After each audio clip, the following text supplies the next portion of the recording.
مشاهدينا في كل مكان، أسعد الله مساءكم أينما كنتم بكل خير. نشرة الأخبار نقدمها لكم من الفضائية التي نستهلها بالعناوين.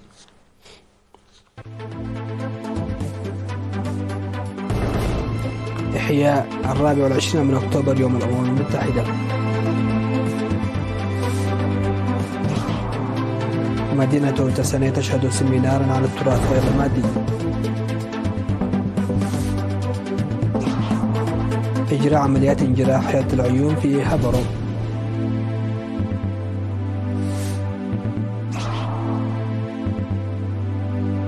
الدوما الروسي يقر اتفاقية استراتيجية مع كوريا الشمالية. مؤتمر باريس الدولي من أجل لبنان يجمع مليار دولار.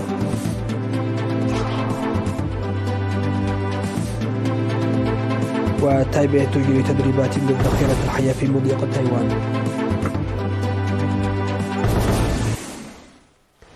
أهلا بكم إلى تفاصيل النشرة.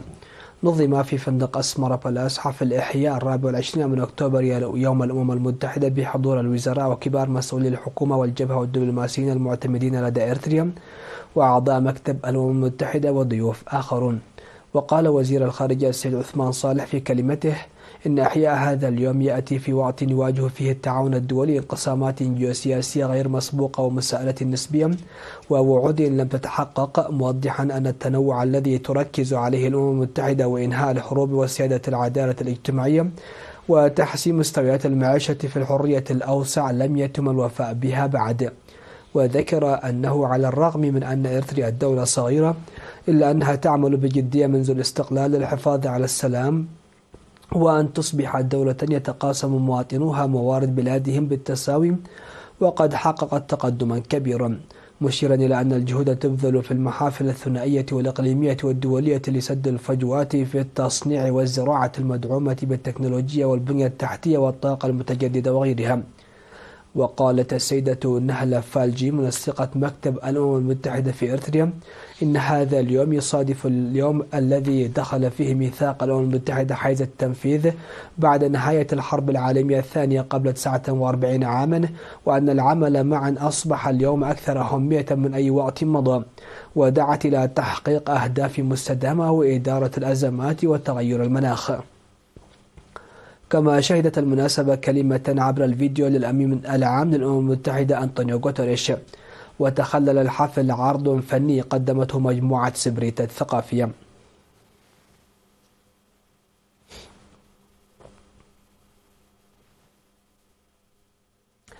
عقد قسم الثقافة والريادة في إقليم القشبركة سيمينارا في مدينة تسانية حول التراث غير المادي والتراث المحكي ونقله إلى الشباب.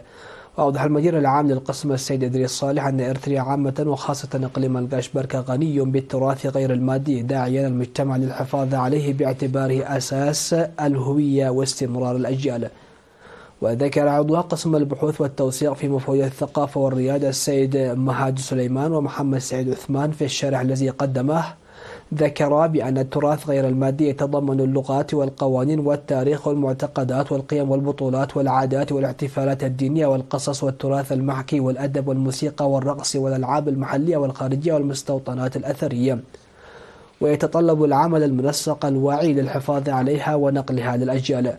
وأوضح بأن الشعب الإريتري حقق الانتصارات الباهرة في المجالات الاجتماعية والاقتصادية والسياسية وغيرها نتيجة حفاظه على ثقافته وتراثه. من جانبه أوضح مديرية تسانية السيد سيوم غبريسوس أن الحفاظ على التراث يؤدي إلى النماء والازدهار، داعيا إلى تعزيز دور الشباب والمؤسسات الحكومية. وطالب السيمينار لتنظيم دورات تدريبية ثقافية للشباب وتوسيع البرامج الثقافية في وسائل الإعلام.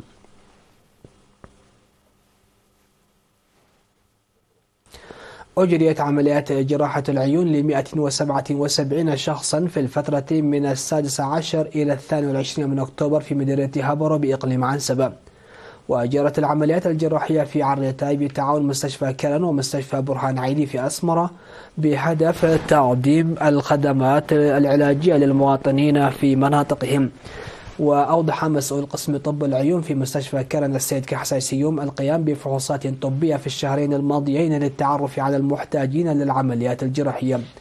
وأوضح المهنيون الصحيون بأن بياض العين قد يؤدي إلى العمى ما لم يتم علاجه سريعا، مشيرين القيام بعمليات مماثلة العام الماضي في مديرية أسماط وستستمر في المديريات الأخرى. وأعرب السكان عن الارتياح للحصول على الخدمات عن قرب. وكانت العمليات الجراحية قد أجريت من قبل في مديريات كرن وعلا برعد وحقات وقلب وأسماط ل 252 مواطن.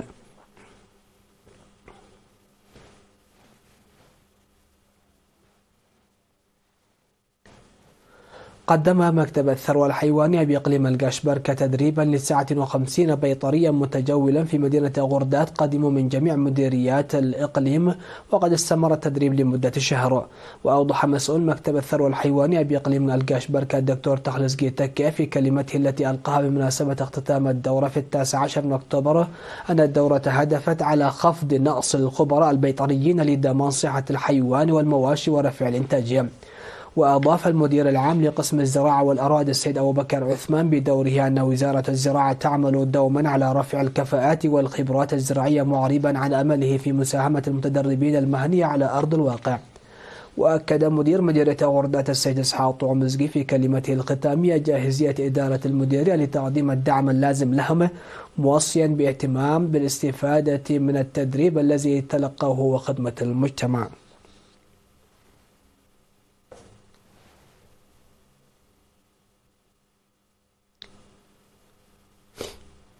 افتتحت عيادة في إدارة ضاحية مكانات بمدينة غونيا في إطار جهود توسيع الخدمات الصحية.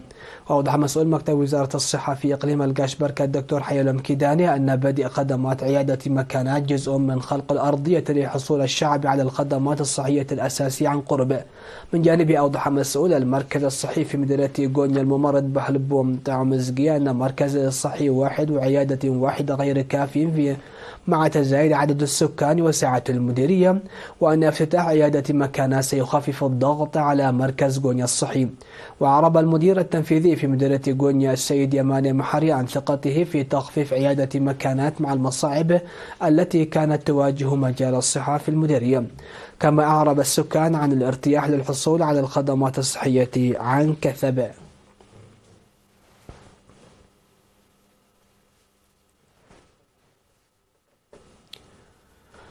يقوم سكان ضاحية متكل الأبيض ببناء 4 فصول دراسية لسد نقص الفصول الدراسية في مدرسة الشهيد إبراهيم عافا المتوسطة. أفاد مدير الضاحية السيد حسن هندسة أنه يعمل يوميا حوالي 300 مواطن في أعمال النفير لبناء الفصول الإضافية وصيانة الأدوات الدراسية في العمل أنجز بنسبة 70% حتى الآن. وأوضح مدير المدرسة الأستاذ محمد إدريس محمد أن المدرسة تقدم خدمات تعليمية ل 960 طالب 48% منهم طالبات، وأن هذه المبادرة قامت بتنظيمها لجنة أولياء الأمور. وفي شأن مماثل قام سكان ضاحية العيتن باستبدال أسقف 4 فصول دراسية متضررة. وأفاد مدير مدرسة العيتن المتوسطة الأستاذ إبراهيم أحمد دين أن مواطني العيتن قاموا بالتبرع ب70,000 نقفة لتوظيف أو لتوظف على احتياجات الصيانة.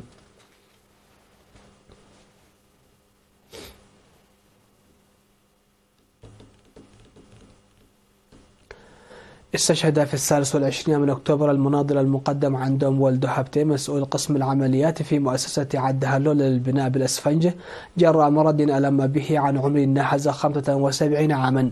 التحق الشهيد المقدم عن دوم بصفوف جبهة تحرير إريتريا في عام 1975، ثم انتقل بصفوف قوات التحرير الشعبية في شهر مارس من العام 1977، وخدم في وحدات القوات المقاتلة وجهاز البناء قبل التحرير، وعمل بعد الاستقلال في وحدات البناء للقوات البحرية وشركة ساوى للإنشاءات، بالإضافة إلى هيئة إدارة وزارة الدفاع بمختلف مستويات المسؤولية.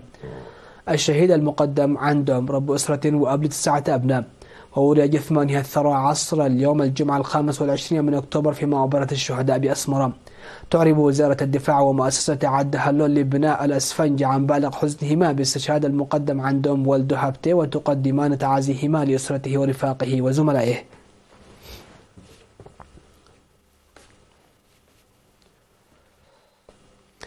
فاصل ونتابع الأخبار العالمية، فكونوا معنا.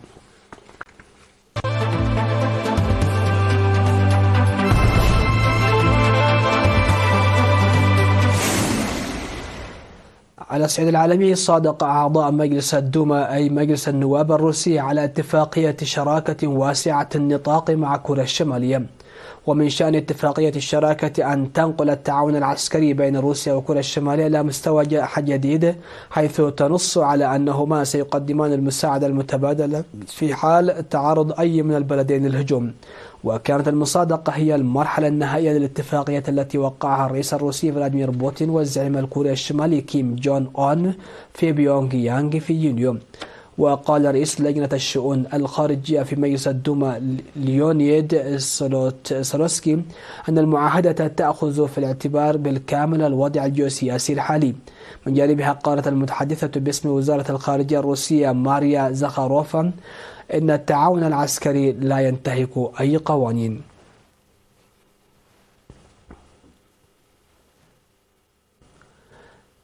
تعهدت فرنسا والولايات المتحدة والدول الأوروبية بتقديم دعم مالي للبنان الذي يتعرض لحرب إسرائيلية منذ أكثر من شهر.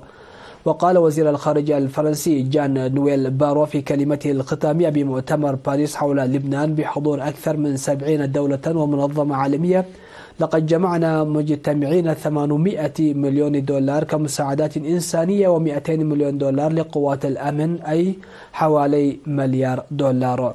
وكانت فرنسا قد وعدت بتقديم 100 مليون دولار، كما دعا الرئيس الفرنسي إيمانويل ماكرون المشاركين إلى تقديم مساعدات ضخمة، حيث أدت الحرب الإسرائيلية على لبنان إلى نزوح الملايين من اللبنانيين ومقتل أكثر من 2500 منهم وتفاقم الأزمة الاقتصادية في البلاد. ويأمل منظمو المؤتمر الفرنسيون أن تكون التعهدات كافية لسد حاجة الأمم المتحدة العاجلة التي أعلنت عنها المتعلقة بالمساعدات الإنسانية. وأعاد الرئيس الفرنسي التأكيد على الحاجة إلى وقف فوري لإطلاق النار، وانتقد إسرائيل لمواصلة حربها على لبنان.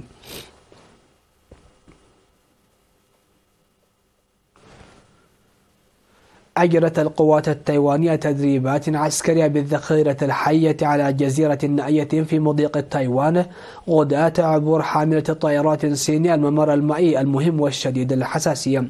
وقالت وزارة الدفاع التايوانية أن التدريبات النهارية والليلية أجريت على جزيرة بينغو في الممر المائي الضيق الذي يفصل بين تايوان والصين، ومن المقرر أن تستمر لعدة أيام. وفي التدريبات أنارت القنابل المضيئة سماء الجزيرة، بينما أطلق الجنود قذائف المورتر ونيران الرشاشات والقاذفات لتوفير غطاء لدبابات مدرعة. ورافقت سفن للبحرية الصينية حاملة الطائرات لياونينغ أثناء عبورها المضيق، وهو ما اعتبرته بكين طبيعيا تماما.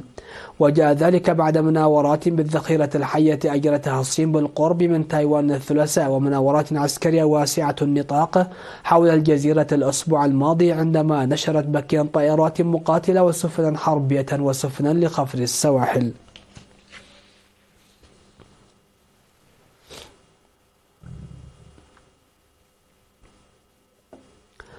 ذكر تقرير الأمم المتحدة الخميس أن العالم في طريقه لأن يصبح أكثر دفئا بمقدار 1.8 درجة مئوية عما عليه الآن، لكنه قد ينخفض نصف درجة الحرارة المتوقعة في المستقبل إذا فعلت الدول كل ما وعدت به لمكافحة تغير المناخ. لكن التقرير قال إن هذا الرقم لا يزال غير كاف للحد من أسوأ تأثيرات ظاهرة الاحتباس الحراري، مثل موجات الحر الأكثر شرا وحرائق الغابات والعواصف والجفاف. وفي ظل كل السيناريوهات باستثناء الأكثر تفاؤلا مع أكبر التخفيضات في حرق الوقود الأحفوري، فأن فرصة الحد من ارتفاع درجة الحرارة بحيث تظل ضمن الحد المتفق عليه دوليا ستكون صفرا تقريبا، حسب ما ذكر تقرير فجوة الانبعاثات السنوي لبرنامج الأمم المتحدة.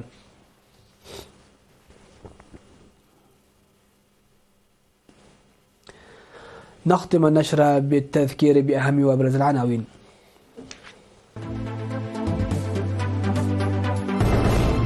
إحياء 24 من أكتوبر يوم الأمم المتحدة.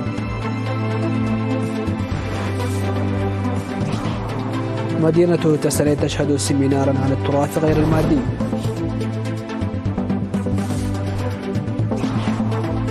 إجراء عمليات جراحة العيون في هبرو.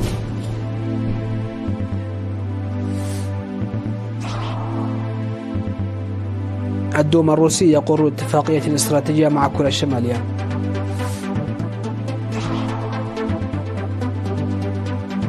مؤتمر باريس الدولي من أجل لبنان يجمع مليار دولار.